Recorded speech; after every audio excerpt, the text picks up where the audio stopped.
ایک الگ بات ہے۔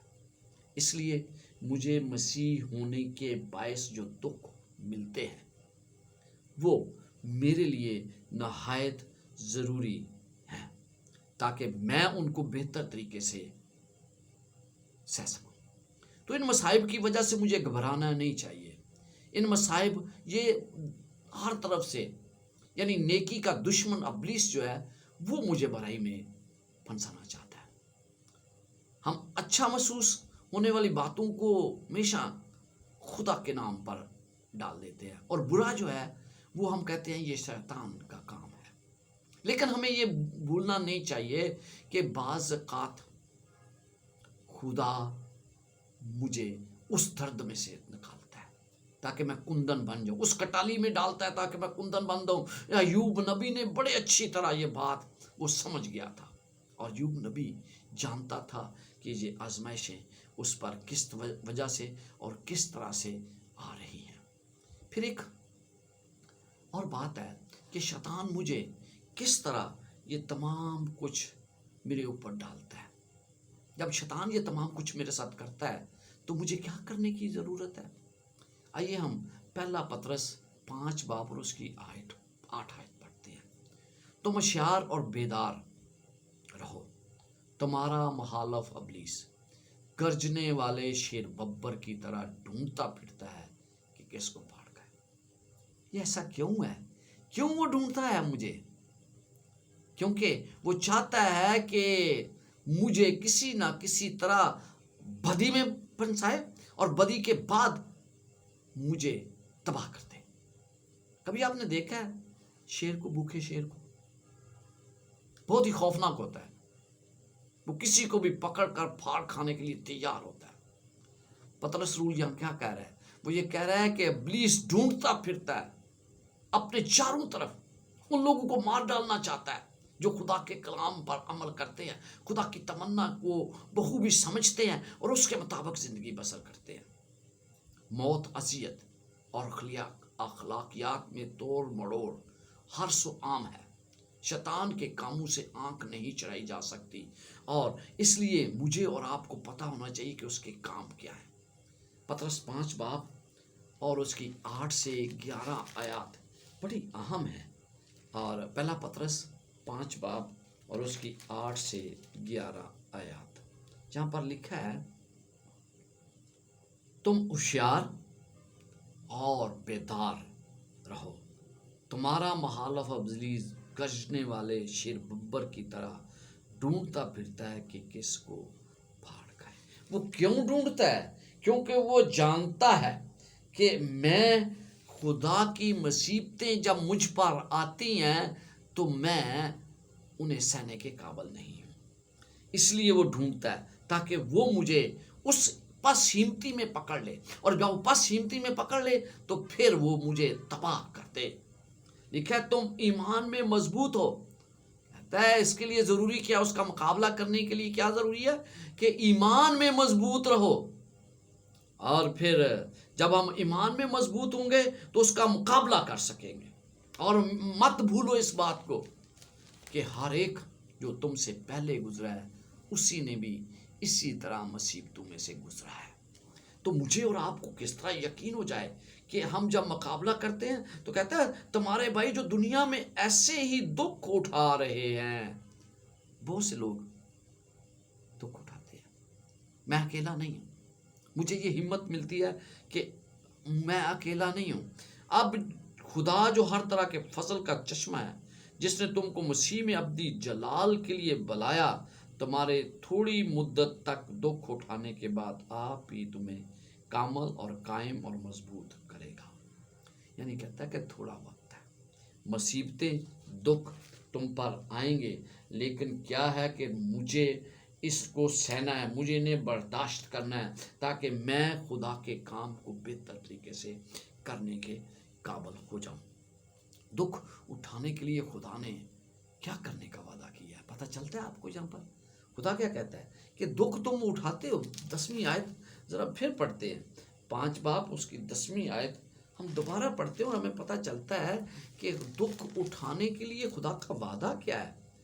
اب خدا جو ہر طرح کا فضل تم پر کر سکتا ہے، خدا مجھ پر فضل کرتا ہے اور میں اس کے ذریعے وہ نجات حاصل کرتا ہوں۔ پطرس رسول کے یہ الفاظ مسیحی ایمانداروں کے ایمان اور ابلیس کے حملوں کے تناظر میں لکھے گئے تھے، مگر جس طرح سے پہلے ہی بیان کیا گیا ہے، شیطان مختلف طریقوں سے اپنے کاموں میں مشغول ہے، اور اگرچہ ہم دشمن کی قوت اور حقیقت سے آگاہ ہیں تو بھی ہمیں مایوس نہیں ہونا چاہیے۔ ہمیں یاد رکھنا چاہیے کہ ہمارے خداوند نے شیطان کو شکست دے رکھی ہے، ابلیس ہارا ہوا دشمن ہے، اور پھر ہم جب مسیح سے ملتے ہیں تو ایمان ہمارے اندر پیدا ہوتا ہے، ایمان کی بدولت ہمارے اندر جڑ خداوند یسوع مسیح کی پیدا ہو جاتی ہے۔ ہم شیطان سے شکست نہیں کھائیں گے، بلکہ ہم مسیح کی صلیب کی بدولت اس پر فتح پا سکتے ہیں۔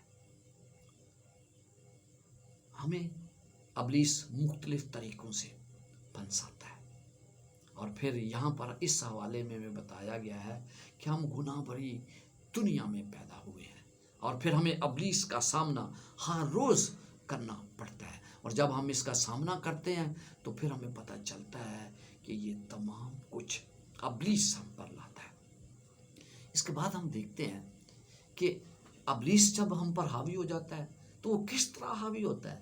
وہ چاہتا ہے کہ میں گناہ میں مبتلا ہو جاؤں۔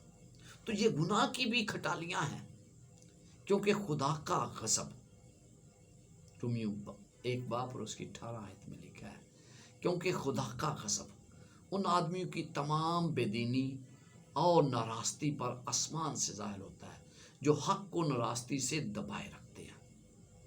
ہر عمل کا رد عمل ہوتا ہے۔ دھوپ میں آئس کریم لے کر کھڑے ہوں گے تو وہ پگھل جائے گی۔ سبب اور اثر ساتھ ساتھ رہتے ہیں۔ اگر گناہ کے بارے میں بھی ایسا ہی ہے، چاہے ہم کچھ اور کی تمنا کتنی ہی کیوں نہ کر لیں، اسے بھی اپنا خمیازہ ہمیں بھگتنا پڑتا ہے جب ہم گناہ کرتے ہیں۔ خدا اوپر بیٹھا گناہ کرنے والوں کو سزا کے در پر نہیں ہے، وہ انہیں سزا نہیں دینا چاہتا۔ گناہ آپ اپنے پیچھے برے اثرات لیے آتا ہے۔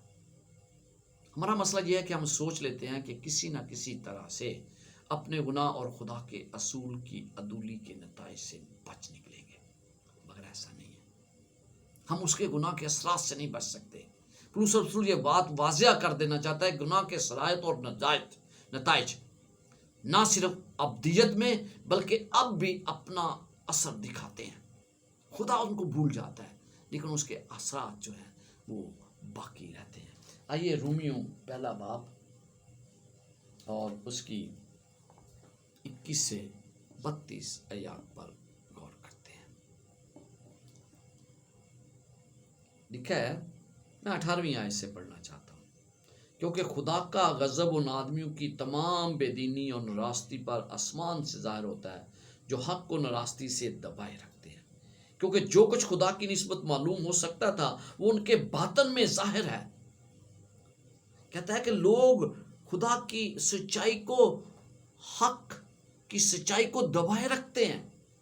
کیوں؟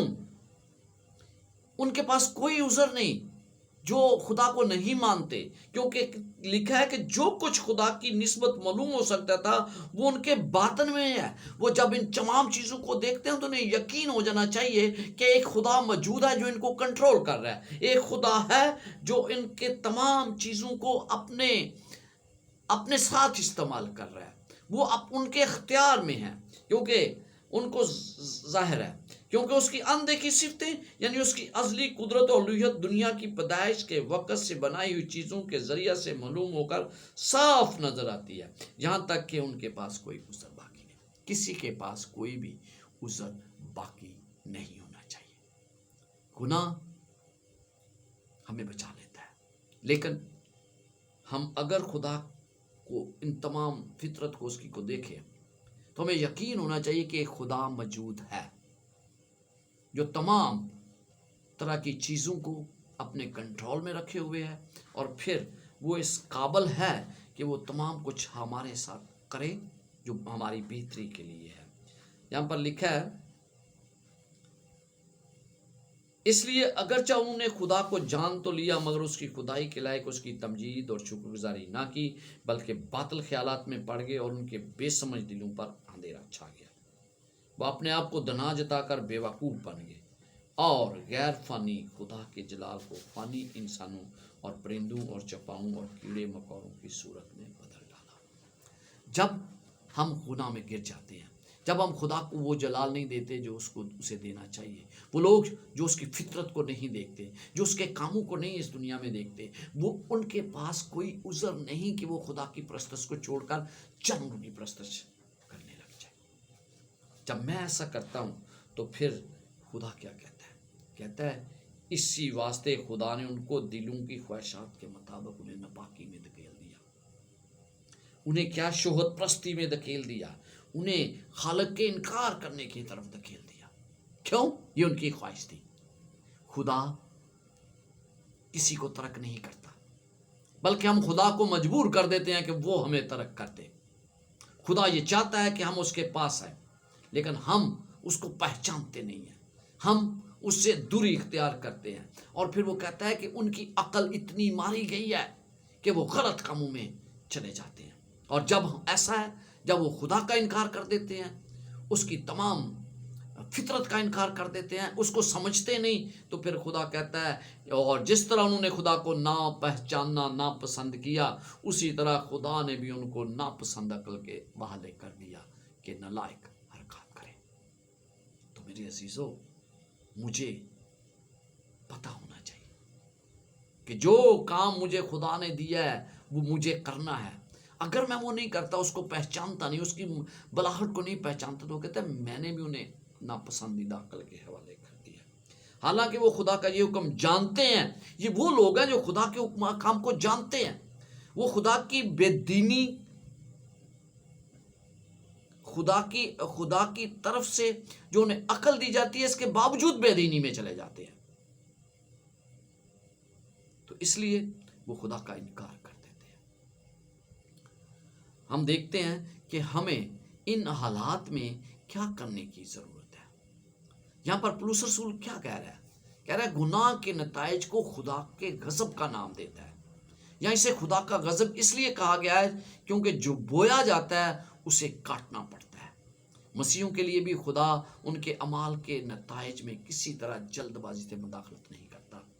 اکثر اوقات تو خدا نتائج کو اس لیے بھی آنے دیتا ہے تاکہ ہم سمجھ سکیں یہ گناہ کے نتائج کتنے تکلیف دہ اور نقصان دہ ہو سکتے ہیں۔ ہم اب تک خدا کی اخلاقی شریعت کی عدولی کے نتائج پر غور کرتے رہے ہیں، مگر خدا کے قائم کردہ صحت سے متعلقہ سلوک کی عدولی کا کیا؟ ہمارے بدن تو خدا کا مقدس ہے۔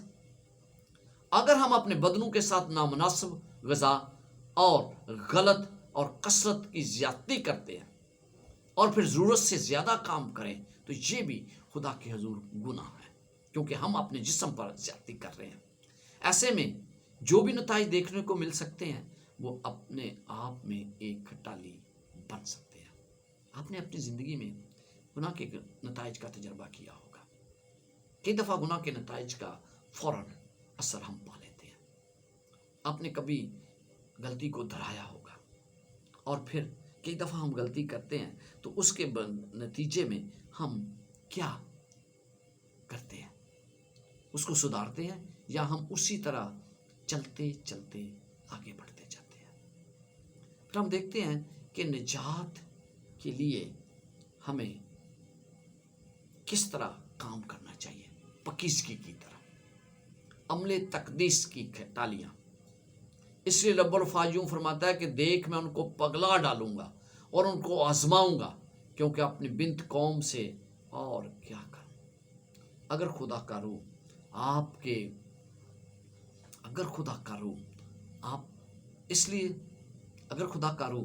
آپ کے دل میں ایسا کلام لائے جس سے تکلیف ہو، تو یقین کر لیں کہ خدا آپ میں کچھ ایسا دیکھ رہا ہے جسے وہ موت دینے کے درد تک لے جانا چاہتا ہے۔